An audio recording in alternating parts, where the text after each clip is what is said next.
ബഷീറും കുടുംബവും ഏറെ ആരാധകരുള്ള ഫാമിലി വ്ളോഗേഴ്സ് ആണ്. യൂട്യൂബ് ചാനലുകളുടെ അതിപ്രസരം വരും മുൻപ് യൂട്യൂബ് ചാനൽ ആരംഭിച്ച് വ്ളോഗിംഗ് തുടങ്ങിയവർ. ബഷീറും അദ്ദേഹത്തിന്റെ രണ്ട് ഭാര്യമാരായ സുഹാനയും മഷൂറയും കുടുംബാംഗങ്ങളും ഒക്കെ മലയാളികൾക്ക് ഏറെ സുപരിചിതരാണ്.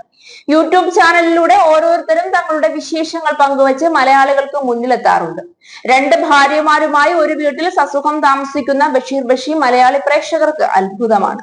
സുഹാന എന്ന ആദ്യ ഭാര്യയുടെ ദുഃഖവും ദുരിതവും പറഞ്ഞ് സുഹാനയെ ആശ്വസിപ്പിച്ചും പലരും രംഗത്തെത്താറുണ്ട്. എന്നാൽ തങ്ങൾക്കിടയിൽ മറ്റ് അസ്വാരസ്യങ്ങൾ ഇല്ല എന്ന് വെളിപ്പെടുത്തിയാണ് പലപ്പോഴും മൂവരും രംഗത്തെത്താറുള്ളത്.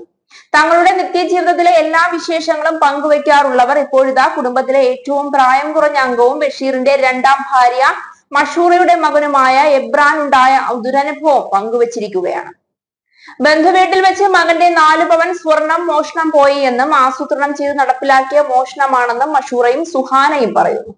നിങ്ങളോടൊരു കാര്യം പറയാൻ വിട്ടുപോയതല്ല, ആ ഒരു വിഷയത്തിന്റെയും ടെൻഷന്റെയും ഇടയിൽ വ്ലോഗ് ചെയ്തില്ലായിരുന്നു.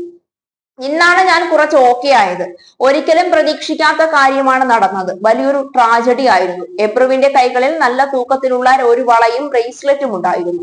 ഞാനത് അഴിച്ചു വെക്കാറില്ലായിരുന്നു, എപ്പോഴും കയ്യിൽ കാണും. അടുത്തിടെ ബന്ധുവിന്റെ വിവാഹം ഉണ്ടായിരുന്നുവെന്ന് പറഞ്ഞിട്ടുണ്ടായിരുന്നുവല്ലോ. എബ്രു ഉറങ്ങിയിരുന്നതിനാൽ ആ വീട്ടിലെ ഒരു മുറിയിൽ അവനെ കിടത്തി ഞാൻ ഫംഗ്ഷനിൽ പങ്കെടുത്തു. അവനെ കിടത്തി ആ മുറിയിൽ കുറച്ച് സ്ത്രീകൾ ഉണ്ടായിരുന്നു. അവരോടൊക്കെ ഞാൻ സംസാരിക്കുകയും ചെയ്തതാണ്. ഫംഗ്ഷൻ കഴിഞ്ഞ ശേഷം അവനെയും എടുത്ത് ഞങ്ങൾ വീട്ടിൽ തിരികെ വന്നു. അവൻ അന്ന് ഫുൾ സ്ലീവ് ഡ്രസ്സാണ് ഇട്ടത്. ഞാൻ അവന്റെ വസ്ത്രം ഊരിയപ്പോൾ ഒരു കയ്യിൽ വള കാണാനില്ല. ടീഷർട്ട് ഊരിയപ്പോൾ ഒപ്പം വന്ന് കാണുമെന്നാണ് ഞാൻ കരുതിയത്.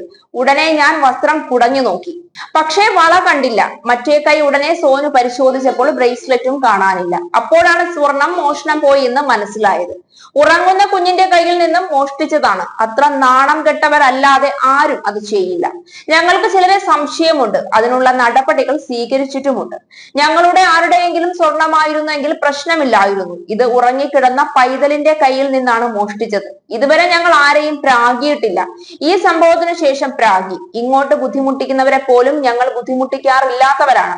അവന്റെ കാലിയായ കൈ കണ്ടിട്ട് തന്നെ ഒരുപാട് നേരം ഞാൻ കരഞ്ഞുവെന്ന് മഷൂറ പറയുന്നു. കുഞ്ഞിനെ മഷൂറ എവിടെയും കിടത്തുകയോ ഒറ്റയ്ക്കാക്കി പോവുകയോ ചെയ്യാറില്ല. ഓവർ പ്രൊട്ടക്റ്റീവ് ആയിട്ടുള്ള അമ്മയാണ്. കിട്ടാതെ കിട്ടിയ കുഞ്ഞാണ്. ഞങ്ങൾ പറഞ്ഞാണ് കുഞ്ഞിനെ കുറച്ചെങ്കിലും മഷു താഴെ വെച്ച് തുടങ്ങിയത്. കുറച്ചുകാലമേ ആയിട്ടുള്ളൂ ബന്ധുവീടുകളിൽ പോയാൽ കുഞ്ഞിനെ മഷു റൂമിൽ കിടത്താൻ തുടങ്ങിയിട്ട്. ഇതുവരെ ഇങ്ങനൊരു സംഭവം നടന്നിട്ടില്ല. വെൽ പ്ലാൻഡ് ആയി നടന്ന മോഷണമാണ്. ഞങ്ങൾ കഷ്ടപ്പെട്ടുണ്ടാക്കിയ പൈസയ്ക്കാണ് വാങ്ങിയത്. അതെടുത്തവർക്ക് അതിനുള്ള തിരിച്ചു കിട്ടാതിരിക്കില്ല എന്ന് സുഹാനയും പറഞ്ഞു. മകന്റെ കൈകൾ ശൂന്യമായി കിടക്കുന്നത് കാണാൻ കഴിയാതെ ബഷീർ പുതിയൊരു ബ്രേസ്ലെറ്റും വളയും കുഞ്ഞിനായി വാങ്ങി. കുഞ്ഞ് പിറന്നപ്പോൾ മുതൽ കൈകളിലും കാലുകളിലുമെല്ലാം സ്വർണം അണിയിപ്പിച്ചതാണെന്നും അത് പിന്നീട് ഇതുവരെയും ഊരിയിട്ടില്ലായിരുന്നുവെന്നും ബഷീർ പറഞ്ഞു. നിയമപരമായി വേണ്ട കാര്യങ്ങൾ മോഷ്ടാവിനെ കണ്ടെത്താൻ ബഷീറും കുടുംബവും ചെയ്തിട്ടുണ്ട്.